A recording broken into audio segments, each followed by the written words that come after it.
Hi guys, and welcome to another Hero of the Week. This week's hero is journalist Mark Carruthers, who held former Minister of Northern Ireland Paul Gibbon of the DUP's feet to the fire. For those who don't know, the DUP campaigned for Brexit, voted for Brexit, in the hope that the British government would put a hard border on the island of Ireland. This failed, and instead the Northern Ireland Protocol was put in place that puts a border on goods moving from Great Britain to Northern Ireland instead. But because the DUP didn't get their way in the removal of the protocol, they have blocked the formation of the executive or government in Northern Ireland, and this is having a real impact on ordinary people there, which was pointed out by Mark. Have a listen to this.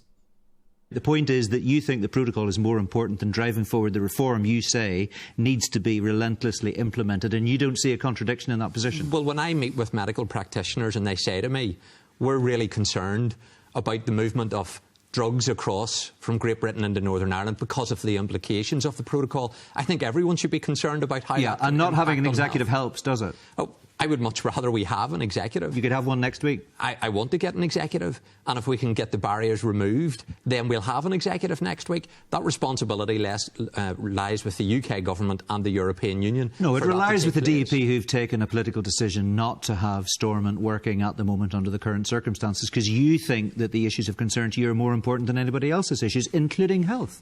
No, health is a top priority for the DUP. It's not your top priority. The protocol is clearly your top priority. Well, if you want to go back and talk about the protocol rather than health tonight, I'm quite happy to do that. I'm just making the point. I'm making the point that for you, the protocol is more important. Otherwise, you'd be in government doing the job you're being paid to do. You see? There you have it.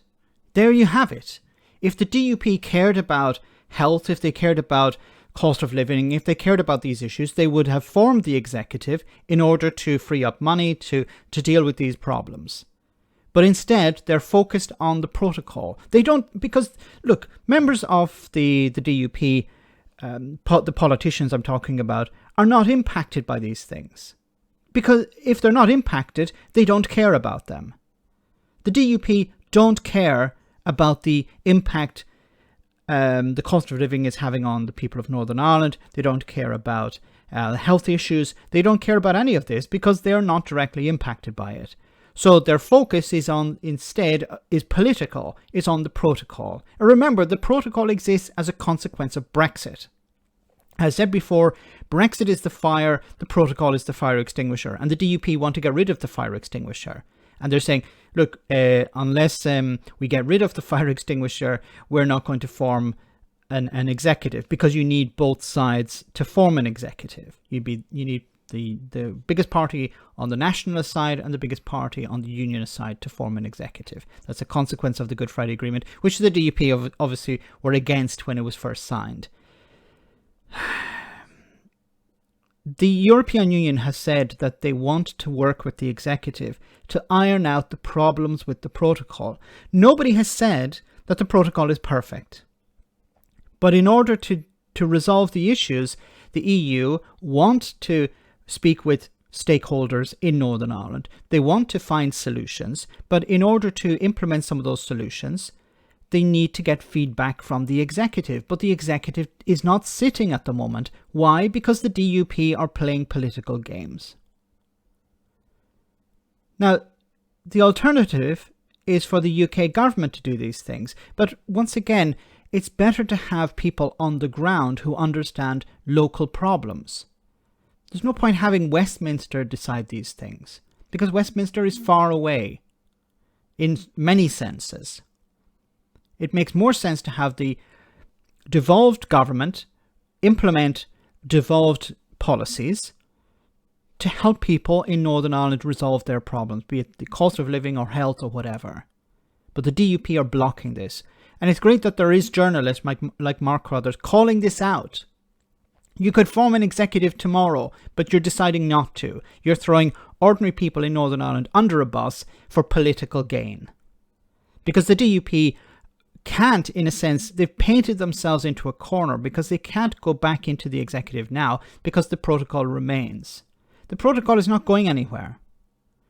There can be some tweaking of it, but it's not going anywhere. The British government have said, in a sense, that they're not going to get rid of the protocol. You know, we've been back and forth for 2 years over this. Boris Johnson threatening to trigger Article 16. Liz Truss threatening to trigger Article 16 and get rid of the protocol. This was all rhetoric. At the end of the day, they had no intention, and I said this before, they have no intention of getting rid of the protocol because the consequences on the British government would be pretty extreme, pretty severe. And what would they gain? There's no gain from getting rid of the protocol. You keep a few Brexiteers happy, you keep the DUP happy, but the consequences for the British government will be pretty dire. Sanctions from the US, sanctions from the EU. So it's good that there are people holding their feet to the fire, but unfortunately, I don't think this is going to move the needle when it comes to the DUP. As I said, they've painted themselves into a corner and they can't really do anything about it, because if they were to go back into the executive, they're going to upset the extreme elements within the DUP and the TUV and within loyalism, who'll be seeing this as a betrayal.